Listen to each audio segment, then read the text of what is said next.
नमस्कार, मेरा नाम है गजल शर्मा और आप देख रहे हैं खबर विभाग। इस वीडियो में बात करेंगे छत्तीसगढ़ की अब तक की बड़ी खबरों की। तो बुलेटिन की शुरुआत करते हैं छत्तीसगढ़ की बड़ी खबर से, जो किसानों को लेकर है। बता दें कि साय सरकार ने किसानों को लेकर एक बड़ा ऐलान कर दिया है। इसी के साथ बात करेंगे लोकसभा चुनाव की। लोकसभा चुनाव को लेकर बीजेपी एक्टिव मोड में नजर आ रही है। बीजेपी ने रायपुर में केंद्रीय चुनाव कार्यालय का उद्घाटन किया है। और बात करेंगे लोकसभा चुनाव की लिस्ट की कि बीजेपी किन नेताओं को टिकट देने जा रही है और इसके साथ ही बीजेपी अपनी लिस्ट कब जारी करेगी।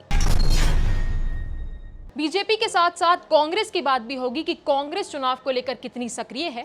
और आज दीपक बैज सुकमा पहुंचे, जहां पर उन्होंने भाजपा के प्रदेश अध्यक्ष किरण सिंहदेव से मुलाकात की है। तो इसके पीछे का क्या कारण था, उन्होंने क्यों मुलाकात करी है, इस पर भी चर्चा करेंगे। और धर्मांतरण का मुद्दा छत्तीसगढ़ में लगातार गरमा रहा है। इस पर आज भी सुशील आनंद शुक्ला ने भाजपा पर गंभीर आरोप लगाए हैं। तो क्या है वो आरोप, इस पर भी बात करेंगे। तो चलिए शुरू करते हैं खबरों का सिलसिला। तो छत्तीसगढ़ में धान खरीदी को लेकर सियासत लगातार गरमाई रहती है। कभी धान के समर्थन मूल्य को लेकर, कभी धान के बोनस को लेकर, तो कभी धान खरीदी की तारीख को लेकर। तो अब किसानों के लिए सीएम साय ने एक बड़ा ऐलान कर दिया है। सीएम साय ने किसानों के लिए धान की तारीखों को आगे बढ़ाने का फैसला सुनाया है। यानी कल 31 दिसंबर के बाद भी धान खरीदी चालू रहेगी। बता दें कि सरकार ने पहले 31 जनवरी तक धान खरीदी करने का ऐलान किया था, लेकिन अब तक कई किसान अपना धान नहीं बेच पाए हैं, जिसके चलते सरकार ने ये फैसला लिया है। मिली जानकारी के अनुसार सीएम विष्णुदेव साय ने मीडिया से बात करते हुए कहा है कि शाम तक सरकार धान खरीदी की तारीख को बढ़ाने का फैसला कर लेगी। उन्होंने धान खरीदी को लेकर कहा कि इस बार प्रदेश में समर्थन मूल्य पर 1,50,00,000 टन धान की खरीदी होगी। बता दें कि सरकार ने धान खरीदी की आखिरी तारीख 31 जनवरी तय की थी। अब वैसे तो बम्पर खरीदी हो चुकी है।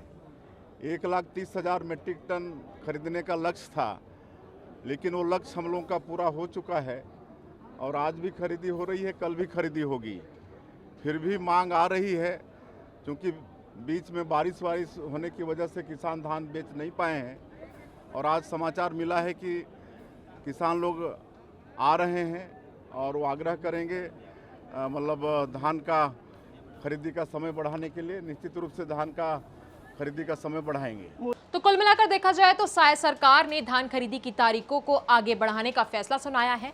लेकिन अब ये सवाल उठता है कि धान खरीदी की तारीख कितने दिन आगे बढ़ेगी या फिर कितने महीने आगे बढ़ेगी। टारगेट कंप्लीट करने के लिए साय सरकार इस धान खरीदी की तारीखों को कितना आगे बढ़ाती है। छत्तीसगढ़ में लोकसभा चुनाव को लेकर भाजपा और कांग्रेस दोनों ही पार्टियां एक्टिव मोड में आ चुकी हैं। भाजपा ने आज रायपुर, दुर्ग और महासमुंद में केंद्रीय चुनाव कार्यालय का उद्घाटन किया है। सीएम विष्णुदेव साय ने रायपुर में राजभवन के पास भाजपा के रायपुर केंद्रीय चुनाव कार्यालय का उद्घाटन किया। लोकसभा चुनाव की तैयारी में जुटी भाजपा ने गाँव चलो अभियान, शक्ति वंदन महिला स्व सहायता समूह और एनजीओ संपर्क अभियान भी शुरू किया है। इसे लेकर सोमवार को कार्यशाला का भी आयोजन किया गया। तो अब भाजपा के बाद कांग्रेस की बात कर लेते हैं। विधानसभा चुनाव के नतीजों ने सत्ता में बैठी कांग्रेस को विपक्ष में लाकर खड़ा कर दिया है। तो अब कांग्रेस के पास एक बहुत बड़ी चुनौती है कि वो ज्यादा से ज्यादा लोकसभा सीटें जीते और वो जनता के लिए काम करने वाले दावों को पूरा कर दिखाए। और इसी कड़ी में पीसीसी चीफ दीपक बैज दोपहर 12 बजे सुकमा में कांग्रेस कार्यकर्ताओं के साथ बैठक कर लोकसभा चुनाव को लेकर उन्होंने चर्चा की। और वहीं दोपहर 3 बजे दंतेवाड़ा में कांग्रेस कार्यकर्ताओं के साथ भी उन्होंने बैठक की।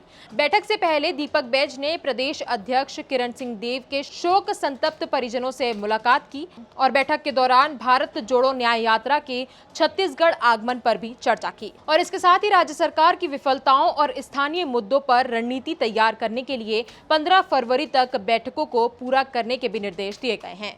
तो अब लोकसभा चुनाव की बात हो रही है तो टिकट बंटवारे का भी मुद्दा सामने आता है।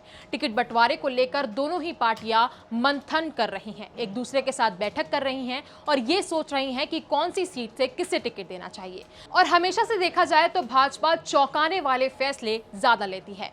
विधानसभा चुनाव की बात कर ले तो विधानसभा चुनाव में भाजपा ने छत्तीसगढ़ में 4 सांसदों को टिकट दी थी। तो अब ये भी आशंका जताई जा रही है कि लोकसभा चुनाव में भाजपा विधायकों को मैदान में उतार सकती है। जानकारी के अनुसार प्रदेश के भाजपा विधायकों का इस बात को लेकर मानना है कि पार्टी लोकसभा चुनाव के लिए जो भी आदेश करेगी वो मान्य होगा, यानी कि भाजपा के जिस विधायक को टिकट मिलेगी वो चुनाव लड़ने को तैयार है, जिसको लेकर डिप्टी सीएम अरुण साव का भी एक बड़ा बयान सामने आया है। डिप्टी सीएम अरुण साव ने कहा कि फरवरी में बीजेपी लोकसभा चुनाव के लिए प्रत्याशियों की लिस्ट जारी कर सकती है। उन्होंने ये भी कहा कि जीतने वाले और सक्षम प्रत्याशियों को ही टिकट दिया जाएगा। उन्होंने कहा कि बीजेपी हर चुनाव को हमेशा गंभीरता से लेती है और हमेशा नए लोगों को मौका देती है। भारतीय जनता पार्टी कार्यकर्ता आधारित पार्टी है और जैसे मैं पहले भी कहा हूं कि भारतीय जनता पार्टी विधानसभा चुनाव के समाप्त होने ही लोकसभा चुनाव के तैयारी में जुट गई थी और ये सबको पता है कि चुनाव की तैयारी संगठन करती है, संगठन हमारा चुनाव लड़ता है, पार्टी हमारी चुनाव लड़ती है और चुनाव की गतिविधियां प्रारंभ हो गई है और इसलिए पार्टी अब चुनाव कार्यालय प्रारंभ करके जो हमारे चुनाव की तैयारियां चल रही है उसको और व्यवस्थित स्वरूप देना चाह रही है और इसलिए ये आज 3 स्थानों पर पार्टी के केंद्रीय चुनाव कार्यालय का शुभारंभ हो रहा है, रायपुर, दुर्ग और महासमुंद में। जहां तक कांग्रेस की प्रतिक्रिया की बात है तो कांग्रेस मुद्दा विहीन है, नेतृत्व विहीन है और दिशाहीन भी है। आज जिस प्रकार से एनडीए गठबंधन के हालात हैं वही हालात कांग्रेस पार्टी के अंदर भी है, तो कांग्रेस पार्टी अपनी चिंता करे, अपनी तैयारियों की। भारतीय जनता पार्टी को चुनाव की तैयारी की दृष्टि से क्या करना है वो हम कर रहे हैं। देखिए, भारतीय जनता पार्टी के प्रत्याशी चयन की एक निश्चित प्रक्रिया है। उन प्रक्रियाओं के पालन के बाद एक समय पर पार्टी प्रत्याशियों की घोषणा हो जाएगी, पर पार्टी संगठन चुनाव की तैयारियों में पूरी ताकत से जुट गया है। तो कुल मिलाकर देखा जाए तो भाजपा लोकसभा चुनाव को लेकर भी काफी ज्यादा फास्ट फॉरवर्ड नजर आ रही है। जैसा कि आपने देखा कि वो विधायकों को भी टिकट दे सकती है। तो अब ये सवाल उठता है कि विधायकों को टिकट देगी तो वो कौन से विधायक होंगे जो लोकसभा चुनाव में लड़ सकते हैं। इसमें आपकी क्या राय है, हमें कमेंट कर जरूर बताएं। तो अब बात करें इस बुलेटिन की आखिरी खबर की, तो वो है धर्मांतरण को लेकर।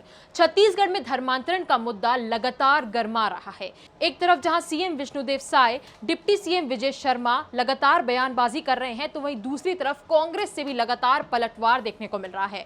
बता दें कि कल सुशील आनंद शुक्ला ने भाजपा को एक चुनौती दे दी थी। उन्होंने भाजपा को ये चुनौती दी थी कि वो श्वेत पत्र जारी करें कि रमन सरकार में और भूपेश सरकार में कितने चर्च बनाए गए। तो आज उन्होंने यानी कि सुशील आनंद शुक्ला ने भाजपा पर गंभीर आरोप लगाए हैं। तो कांग्रेस के संचार प्रमुख सुशील आनंद शुक्ला ने कहा है कि धर्मांतरण की घटना भाजपा और आरएसएस की एक साजिश है। वही धर्मांतरण कराते हैं ताकि वोट का ध्रुवीकरण हो सके। हिंदुओं का ही हाथ पैर धुलवाकर घर वापसी कराते हैं। देखिए, धर्मांतरण का जिस प्रकार से मुख्यमंत्री से लेकर भारतीय जनता पार्टी के नेता बयान दे रहे हैं, उससे स्पष्ट हो रहा है कि भारतीय जनता पार्टी की साजिश है। भाजपा के लोग खुद धर्मांतरण कराते हैं, फिर बयान देते हैं ताकि मतों का ध्रुवीकरण कर सके। इस देश में और छत्तीसगढ़ में विशेष तौर पर धर्मांतरण आरएसएस और भाजपा की साजिश है, इसके अलावा कुछ नहीं है। ये तो हिंदुओं का हाथ पैर धो के फिर उन्हें घर वापसी कराते हैं, ऐसे दल के लोग हैं। तो अब ये सवाल उठता है कि उन्होंने ऐसा क्यों कहा। तो हम आपको बता दें कि कुछ दिनों पहले पंडित धीरेन्द्र शास्त्री की कथा के दौरान 1000 लोगों ने घर वापसी की थी, यानी कि हिंदू धर्म अपनाया था। लेकिन उसके कुछ दिनों बाद ऐसी खबर आई कि जिन लोगों ने घर वापसी की है वो पहले से ही हिंदू थे, यानी कि उस कार्यक्रम के दौरान उन लोगों को घर वापसी कराई गई जो पहले से ही हिंदू थे। या फिर ये सवाल भी उठता है कि उनका वाकई में किसी दूसरे धर्म से नाता था, मुस्लिम या ईसाई, और फिर वो हिंदू धर्म में वापस आए हैं। तो ये एक बहुत बड़ा सवाल खड़ा हो गया है। तो इस मामले में आपकी क्या राय है, हमें कमेंट कर जरूर बताएं। और अगर आपको ये वीडियो पसंद आया हो तो इसे लाइक और शेयर जरूर करें और हमारे चैनल खबर बेबाक को सब्सक्राइब करना ना भूलें। नमस्कार।